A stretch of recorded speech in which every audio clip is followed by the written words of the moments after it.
रमेश बाबू को हमेशा अपनी डायरी में कुछ न कुछ लिखते देख मीनू समझ नहीं पाती कि आखिर उसके ससुर दिन भर उसमें क्या हिसाब लिखते रहते हैं।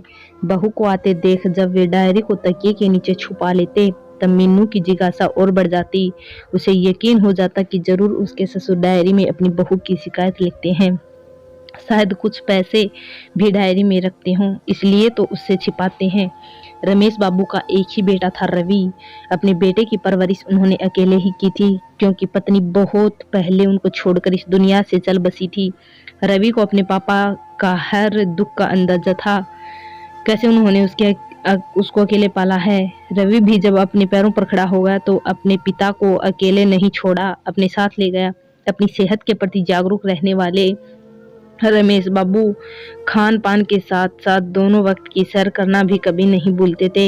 इसलिए शादी के बाद मीनू को ससुर के साथ रहना नहीं अखरा। लेकिन एक दिन जब वे बाथरूम में फिसल गए थे और उनकी कुल्ले की हड्डी प्लास्टर के बाद भी सही नहीं हुई, तब उन्होंने हमेशा के लिए बिस्तर पर ही रहना पड़ गया। तभी से मीनू उससे चिढ़ी रहने लगी थी, अक्सर उन पर चिल्लाने भी लगती थी, परंतु उन्होंने कभी कुछ कहा नहीं। मीनू ने बच्चों को भी उनके पास जाने से मना कर दिया था।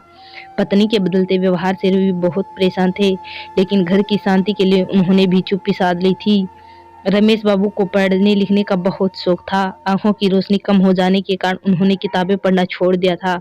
अपने मन के भाव और विचारों को वे अपनी डायरी में लिख लिया करते थे, और जब बहू आती तो उसे अपने तकिए के नीचे छिपा लेते थे। अब उनका अंतिम समय आ गया था।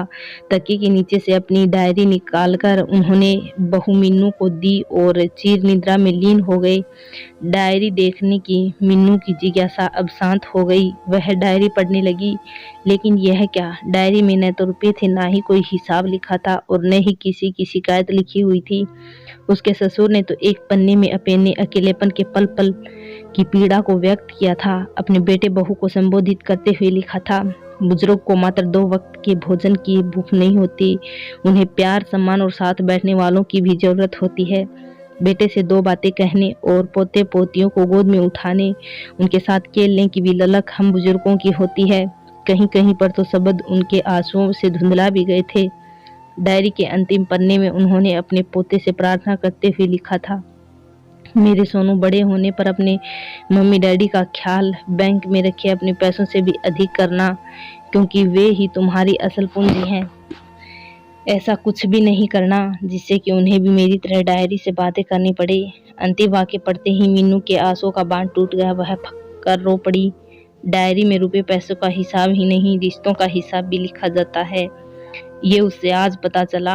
मीनू को अपने हर किए पर पछतावा हो रहा था, लेकिन अब कर भी क्या सकती थी। वक्त तो हाथ से फिसल गया था।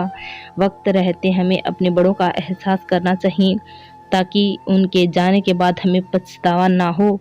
हमें अपने माँ बाप को कभी अकेला नहीं करना चाहिए। जैसे हमें हमेशा अपने माँ बाप की ज़रूरत होती है, वैसे माँ बाप को अपने बच्चों की ज़रूरत होती है। अपने माँ बाप को भी कभी तन्हा ना करें। धन्यवाद दोस्तों। वीडियो पसंद आई हो तो लाइक करें, चैनल को सब्सक्राइब करें।